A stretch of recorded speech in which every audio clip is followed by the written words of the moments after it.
My name is Ashanti, and welcome to the Taking Off the Mask podcast. Today, we have something new for you, something different.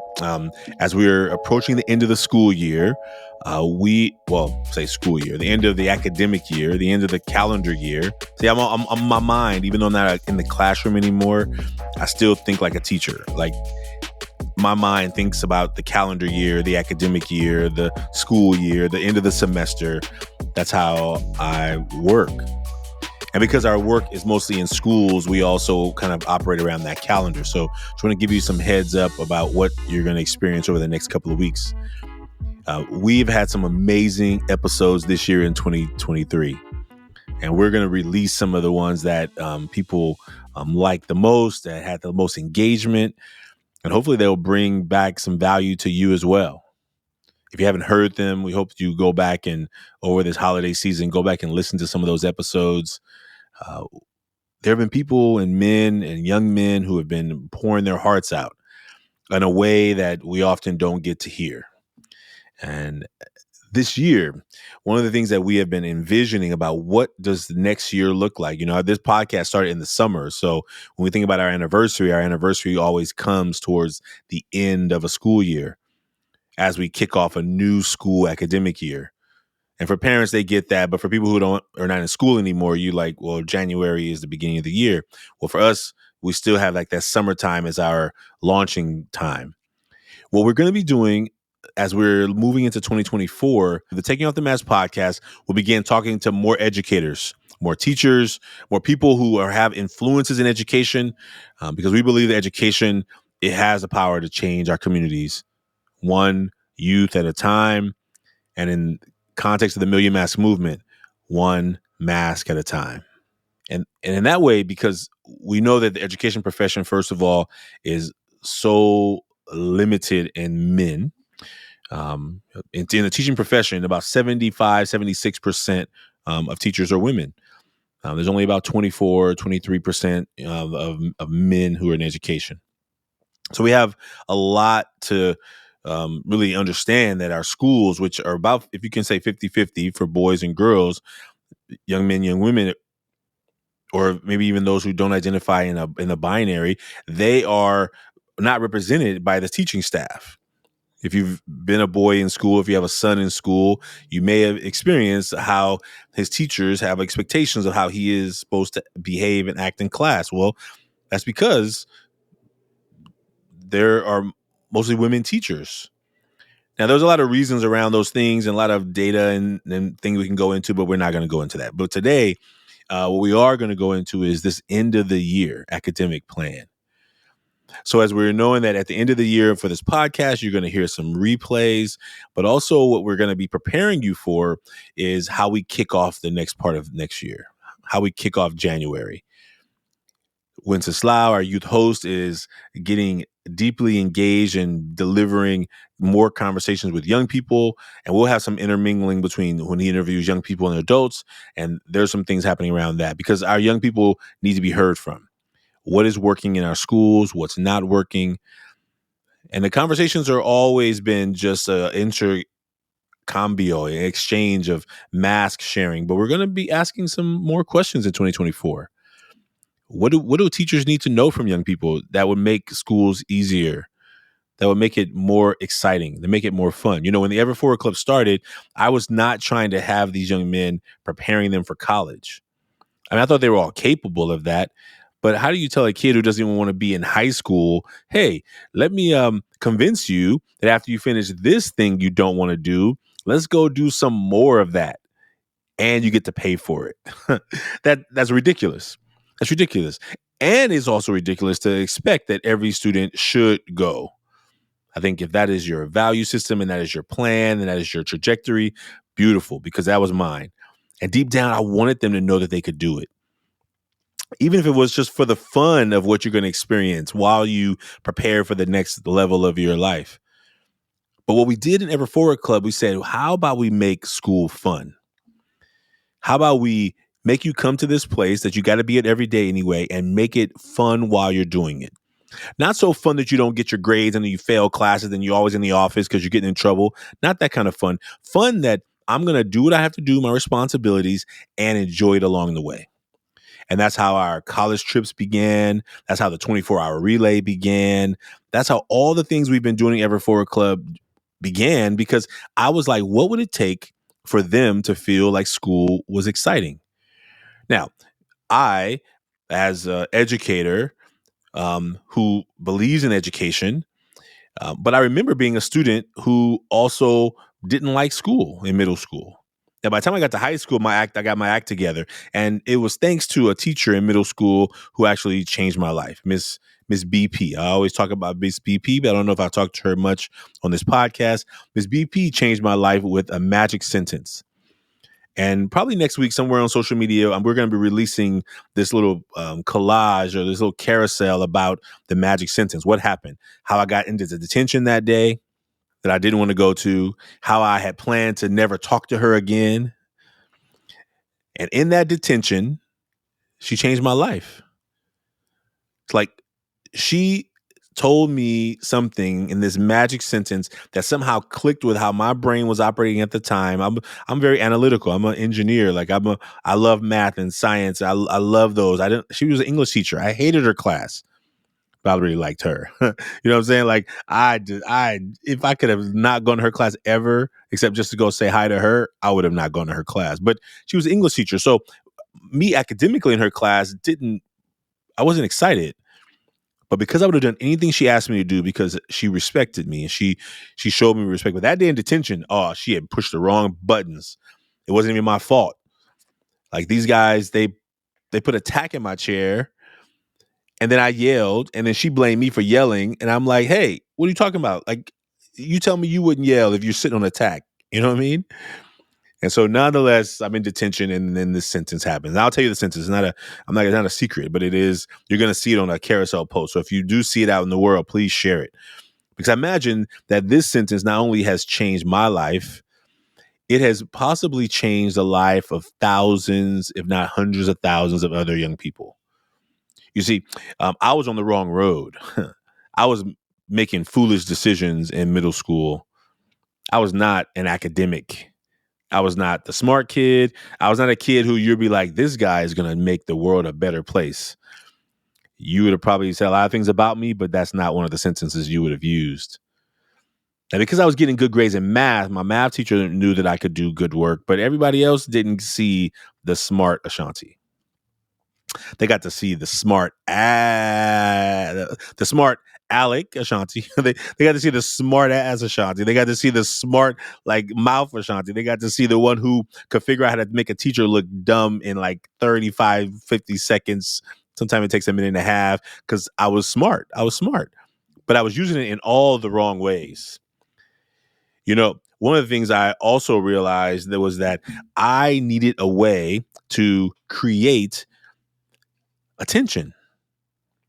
And I wasn't getting no attention from my looks or from my wardrobe or how cool I was. I got attention for how creative I could be, because I would use my wit and my analyzation of words that teachers were saying that was like not working, and then bam, boom, boom, and I would be like boom, and I would be like down in the office because I would say something inappropriate and made them mad or whatever I said. It was not okay.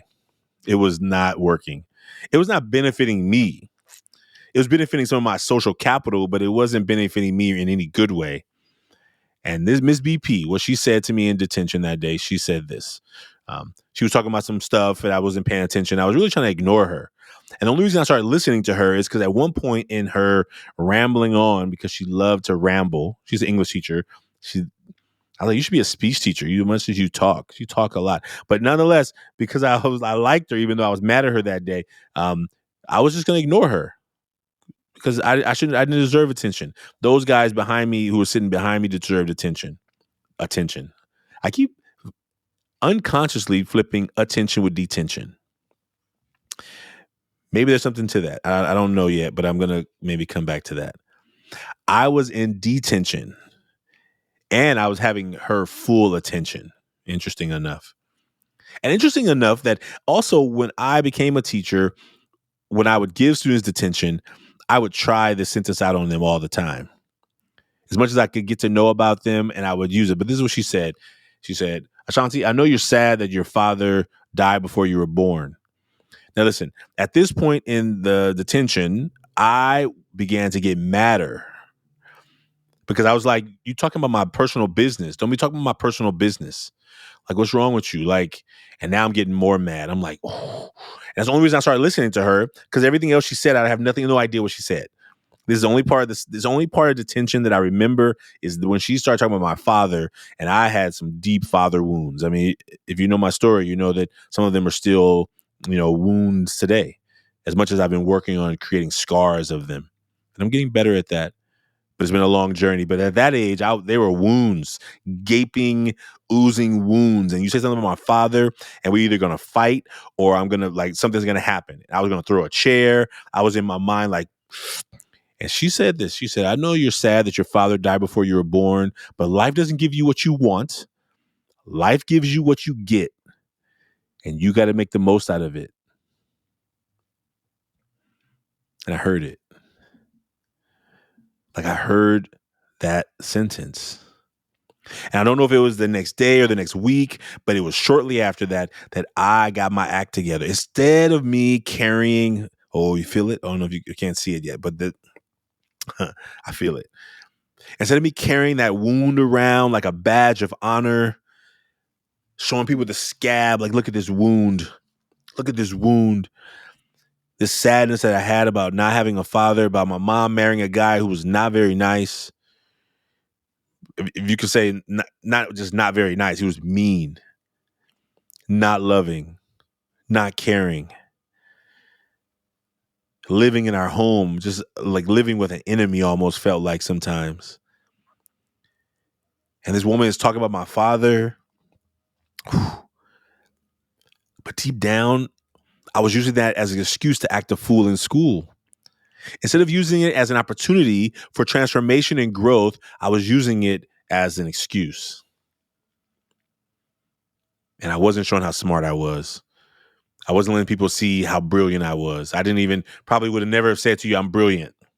But what I did know was that when I heard that sentence, and it turned me into this idea that there's more to you, Ashanti, than people can see. There's more to you than people can see.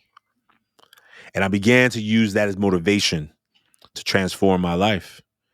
And teachers were confused. They're like, Ashanti, are you okay? Like, what's happening? You're doing work.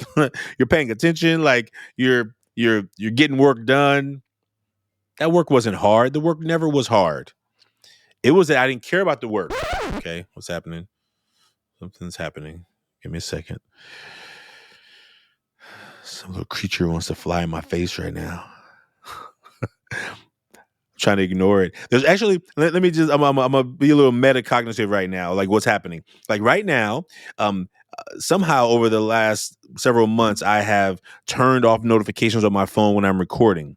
Something is happening today that like a lot of distractions are happening right around me. Like I've had like 50 notifications of this bell ringing in my ear, and you can't hear it probably. I can hear it in my ear.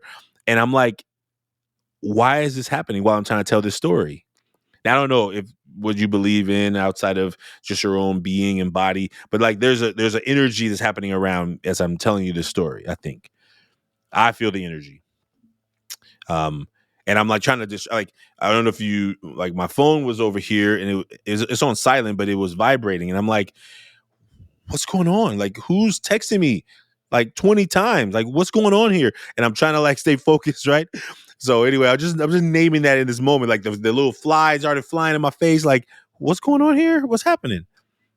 Now, I don't know. Maybe normally I ignore those things and I don't even like name them. I'm only naming them right in this moment because they're like, I'm telling you this story that's deeply like meaningful, and all this stuff is like pulling my attention. We don't need to keep that in the recording. I just want to say it and use this maybe somewhere else, but I'm just naming it. Okay.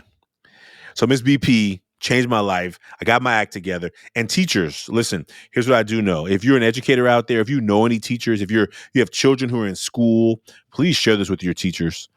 Like, I was not planning to be an educator. Like, first of all, when I was being a bad kid in school, I didn't have any dream or vision. I didn't know what was going to happen in my life. It was just a mess. And then when I got my act together, I realized I'm going to college. Like, I'm getting my act together. And I was going to make my father proud. Like, I had a vision that I was going to transform my life. And when he looked down and see his son, when he looked down and said, that's Ashanti Branch, that's my son, and I am proud of him. That's what I wrote in my college essays, is I don't know what he wanted me to be.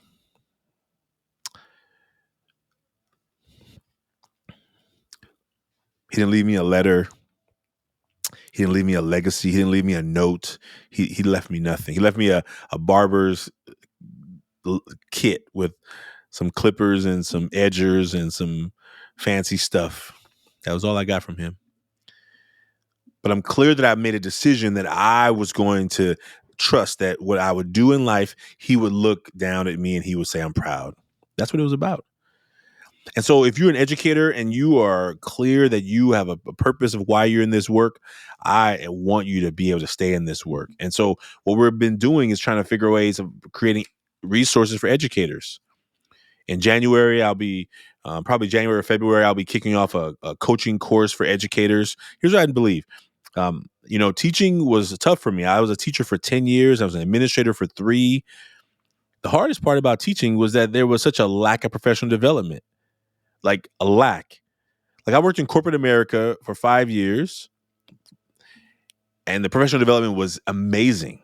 I mean, they're giving out prizes, they're giving out gift cards, they're giving out this. They're teaching you, you're going to go learn stuff on the job training. Like, you get to go and like see new creations and new technologies. It was amazing. It was like one after another. Like, let's go see what we're going to learn this week. And in teaching, professional development was so horrible. Like, it was like, I got to come to this every week. I got to the mini ones every week. And then once a month, you have these big staff ones. I mean, I've been to dozens, if not hundreds of professional development. And I'm telling you that most of them were horrible at best. Now, the ones I remember are probably 5, maybe, and 3 of them, how bad they were. I definitely remember the most horrible ones. And I was like, look, if I ever get a chance to do professional development for educators, it's going to be amazing. And I became an administrator. I began to really push to make sure that professional development was quality. You would not have a tech company, any kind of fortune, any kind of company, any multi-million-dollar organization that doesn't have quality professional development for their team, even if it was a lot of team building work that helps them build community. And most times in schools, this doesn't happen. Sometimes the school is engaging a second-year teacher or a really energetic first-year teacher, and they say, hey, will you be in charge of PD next year? We're going to give you a little stipend, a couple of $1,000. And that teacher's like, yeah, because this paycheck is jacked up. I'll take it. And then this second-year, third-year teacher who is super excited to be in charge of PD is having to be on stage in front of all these 5th and 6th and 10-year teachers who are sitting in the back of the room folding their arms like, what does this person know? What is this second, third-year teacher going to teach me? Now, people don't say this out loud. Let me just give you context of what happens in these staff professional developments. The old teachers don't say these words. It's body language.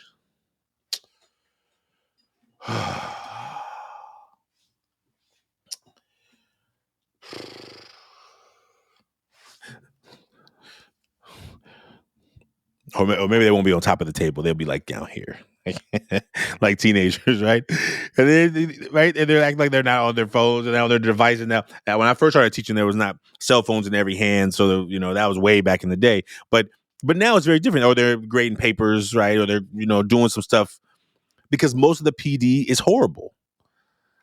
And what I am clear about, what we have been doing with the Taking Off the Mask workshop, we know that it's not easy work to do. We're talking about real things. We're talking about feelings and emotions.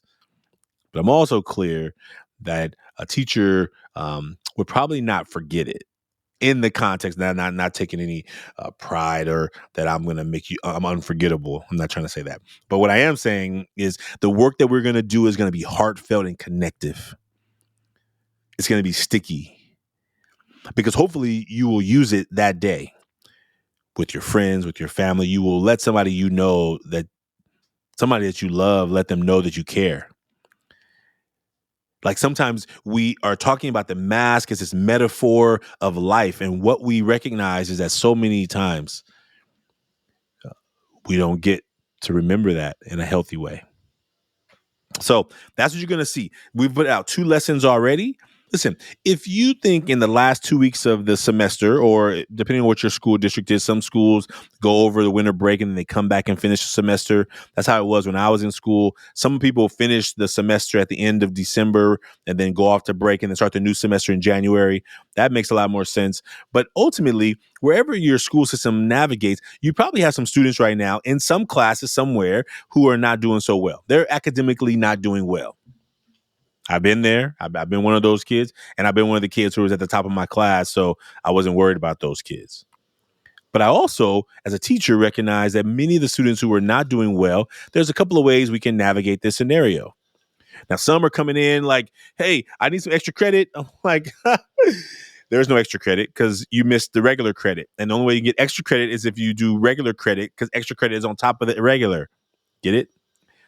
Some kids would come in with notes from their parents like, can you give my kid a packet? I'm like, nope, there's no packet. The packet was given out starting in September. And the only extra packet there is if you go collect all the extra homeworks in that binder over there, and then you can complete those. There's no extra work. I am not doing extra work because you didn't do regular work. You want to give me extra work because you didn't do the regular work? Can you feel how passionate I am about this? I'm gonna turn it down a little bit because for those of you that are not teachers, you're probably not getting while my voice was raising. I could, I felt those conversations. Let me give you one more conversation. I had a conversation where a parent not only wrote me a note, but came to my school and told me that it was my responsibility to make sure that their child passes. Oh, they don't know me very well. They may have thought they were dealing with some other kind of teacher, but here's what Ashanti Branch is clear about. Not me. Now, I was not that teacher. I would do anything I could to support the growth and development. But if you waited to the last 2 weeks to try and salvage whatever it was, now there's certain students who had the skills, just didn't do the work. Well, then do the work. Get caught up. You got 2 weeks. I'm not stapling one packet of nothing together. You're gonna go collect it from where it is because it's already over there. Extra copies are always available in the binder. And what I recognized was that sometimes students did it. They were like, all right, here. I waited till the last minute. I recognize that you're not just going to pass me. I'm going to do the work. What I also recognize in the context of education is that we have a role to play for those students who are really not going to do the work at the end and pass. Like I had a role to play. I didn't want you to feel like a failure if you were failing my class. I don't think you're a failure. I think you didn't do the requirements so that you could be academically at a place of in a passing grade. Now, I've also been at schools where there is no grades lower than a B minus, which means that if you don't even get to the C level, you get no credit. I mean, if you get a C, there's no credit. Now, I think philosophically, I get it. The idea is that we don't want to mess up your GPA with a bunch of C's and D's. So we're going to give you no credit. And then you take the class again so it doesn't mess up your GPA. Okay. But oftentimes what would happen is students who were at a C level would somehow think that I was going to move the C to a B and therefore they can get credit. And I'm like, that's not how it works. The system that exists here doesn't allow for that. And so therefore you either have to work harder to move yourself to a B or you're going to retake this class. Now, sometimes they thought I was unfair. I didn't make the rules. And that's just kind of how it works. You don't get to go from 70% to 80% just because you somehow are a nice kid. Now, I have read letters of students writing to teachers saying, here's why you should give me a B in this class. Here's why you should pass me in this class. And if you're a new teacher and you don't have the I'll use a couple of words just so it don't offend anybody. You don't have the courage to say, no, you didn't pass. You don't have the confidence to say, no, your child did not pass. Or you do not have the wherewithal because you don't look like a bad teacher because you failed 10, 12 kids. Well, the system designed as it is only going to pass as many kids who are willing to do the work to be level. Now, that's not every school that has that kind of system, but that's the kind of systems that I have worked in. And I learned that it was up to me to say to students, hey, it's October, got 2 more months. I need you to pick it up. Hey, it's October. You got 2 more months. I need you to pick it up. And over reminding students. And then at the end, those same students who looked at me like I was speaking in some other language decide that they were going to now get it serious. Well, why am I telling you all this? Why am I naming all these things around education? As you can probably tell, I am very passionate about education.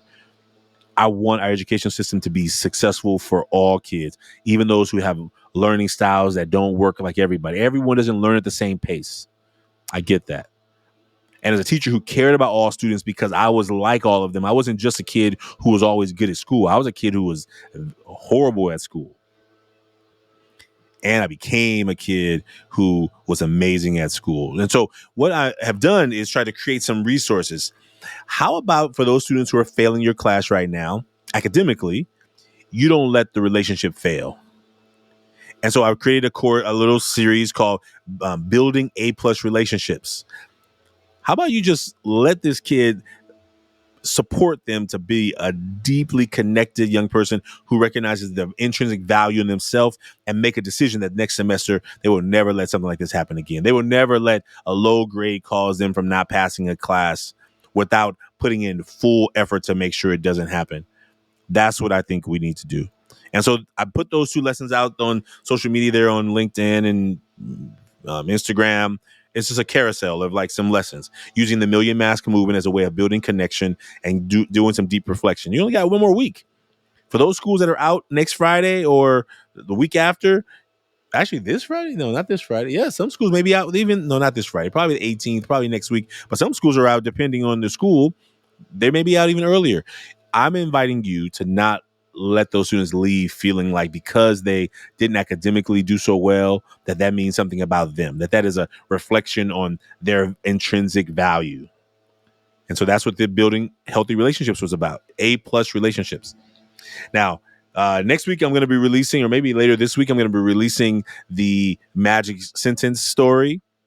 I hope that you will share that magic sentence with somebody in your life if you're an educator. If you're not an educator, if you're a parent, teacher, cousin, uncle, and you got some nephews or nieces that are in school, share it with their teacher, share it with their parents, and share it with their teacher, because I believe that there's probably many kids who could benefit from that sentence. Now, it may get modified based on what that individual student is going through, but I encourage you to share it with them. Now, 2024. Take a deep breath. I've been 2024 is coming. So not only are we going to be trying to figure out how to put on this group coaching for teachers program, because I think that most schools are continuing to lose dozens and dozens of teachers. There are so many schools that are understaffed. Why? First of all, professional development is horrible. It's not quality. 2, teaching is hard. The profession is even harder post-pandemic. 3, we have a system that is helping to continue to perpetuate this idea that people outside the classroom know more about the classroom than the people in the classroom. And that's people who have been elected into offices. That's parents going to board meetings who think they're so smart. Listen, I've told a parent, if you know how I should be doing my job, then how about you take my job? They didn't like that very much. I got written up for that one, but I did say it. I told them because here's what I'm clear about. Like, there's no one who works harder than me. There are plenty of people smarter than me, but no one works harder than me. No one cares more than me. Now, you may care more about your child than maybe you could say I care about your child. But as me, as a math teacher, I had every desire that every kid pass my class. I told kids day one, you got A+ right now. Just keep it. Keep it. It's hard to get it back once you lose it, but keep it.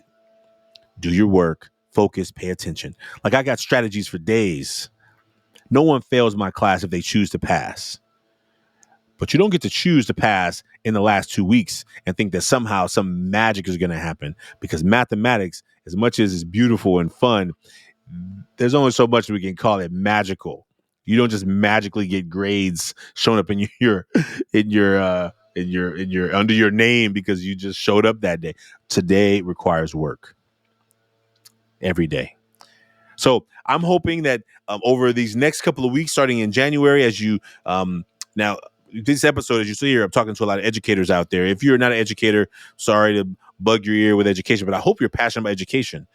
I hope whether you're a parent now or you were raising kids a long time ago, that you believe in the value of education for our kids. I hope you do. And I hope you share this with an educator in your life or a parent who is maybe has a kid who's doing amazing. Listen, here's what I'll tell you about amazing kids and about kids who are struggling. Um, there's some amazing kids, A+ kids, and no one ever asked them how they're doing. Does that sound kind of shocking, strange? Now, if you're an A+ kid who is very friendly with teachers, they may have a conversation with teachers, so they may ask you how you're doing. But students who are doing well academically don't get a whole lot of attention. The kids who are doing poorly get almost all the attention. And so it's possible that if your child is doing great, they may not even get a real good check-in with teachers because the kids who need all the attention are taking a lot of the attention. I've been there too. I was in a class. I'll tell you one story about. I won't say her name. She's no longer. She's passed on. But she was a world history teacher. She gave me a B. What? My name is Ashanti. My name starts with an A. I strive for A's. I earned an A in that class. She gave me a B. Now, for most kids who get a B, for many of them, they just take their B and run. But that's not me, because I did everything that I needed to do in that class. My binder was immaculate. She was like big on binder organization. My binder was special. Every other binder was a horrible mess. Her binder was amazing because I knew that's what she was important to her. And so she gave out grades, and I'm like, wait. And I was like, this is not right. This is not right. Something's missing. She's like, that's right. I'm like, it's not right. There's no way that I got to be in this class. There's no way. And so she's like, that's what you got. I don't want to talk about it. I'm like, we're going to talk about it. Like, you're not going to like just put a grade on here and we're not going to discuss it. Now, some kid in the back, I'm on the front row. Like, you know what I'm saying? Like that's where my position is in class, on the front row. Like, this is where I do my best work. Some kid in the back starts mouthing off. Like, why don't you shut up? Why don't you just take your grade and be happy? And I said, listen, I'm not back there messing with you, complaining about you and your F. So mind your own business. Now, I'm a nerd. Okay, I don't fight. I'm not into fights. This guy walks up to my desk and he stands in front of me. He's like, "What you say?" I said, "You heard what I said. This conversation ain't got nothing to do with you. I'm talking to the teacher about my grade. You keep your little F back there and sit down." And then I got my first referral in high school. I had no referrals in high school. Because he said some words to me, "I'll do this to you, blah, blah, blah." And I'm like, "No, you won't." But I stayed in my seat. He was standing above me. Like, I was not going to stand up. Like, I was not entertaining his nonsense. I need to talk to this teacher about this B. Like, you're getting in the way of my progress. And I ended up in the office having to like defend myself of why I called him whatever I called him and told him to do whatever he was going to do. But anyway, that's just a story that like, when I'm talking about students who fight for their education, I see them. And I've seen some who, when they get the paper that says they got an F, they're like, okay. Nothing phases them. Those students concern me. Because what does that mean? That you don't care? Does it mean you don't care? I don't know what it means. I wonder. So anyway, today was a conversation to educators. Today we'll kick off this next chapter of our work. If you have not yet seen the Building A+ Relationships activities out there, this is a carousel. Please get it. It's on LinkedIn as a PDF, and it's on Instagram as a slide. So I don't know if we posted anywhere else, but you can get access to it. If you have questions, send a DM, and we'll make sure you get it. And in January, probably even starting in January, every Friday or every Saturday morning, we're going to put out another activity guide, lesson plan, and maybe just 2 slides or something like that. Really, maybe a video, maybe some questions, maybe some reflection, as a way of building relationships with students, building connection, understanding identity and connection of who we are, what our goals are, what our dreams are. And I found that when I could help students get deeper than just the subject that I was teaching, but let them know that I cared about them individually. It all transformed. It is how not only I became a better teacher, it is how I began this work with the Ever Forward Club, building this mentoring program, helping those young men see that, you know what, the grades you've been getting in the past are just that. That's what you've been getting in the past. You have a choice of what you do from this point forward. And to see 100% of those students go ahead and graduate high school, like, it wasn't a magic thing that I did. It was just providing the right perspective. And that's what we get to do in the Ever Forward Club. So I'm looking forward to what you get to be a part of in this 2024 with us. We will still be having our deep conversations with men around the world. If you know any men that we should be talking to, if you know any educators who are men who you think that we should have on the show, please let us know. Please stay tuned for all the things that are going to be coming as we build deeper connections for our educators, for our students, and for men and boys around the world. The Million Mask Movement is growing. We are hitting our 20-year anniversary. This is our 20-year anniversary. This is the 20th year that Ever Forward has been doing this work. So we will be having our celebration in May. We hope that you will participate from wherever you are in the world. Participate in our 5K. You can come to the Bay Area, or you can do it wherever in the world you are. We are excited about what is to come as we invite more people, more young people, more adults, more community members to explore these masks that we wear. I just want you to know you're not alone. I want you to know there's more to you than people can see by looking at you. And maybe as we move into the holidays, as you recognize that maybe you're going to have a holiday that's going to be a lot of love and kindness and care and beauty, and just know that there's going to be dozens, if not hundreds, if not thousands of kids who may not have the same experience. Take a deep breath.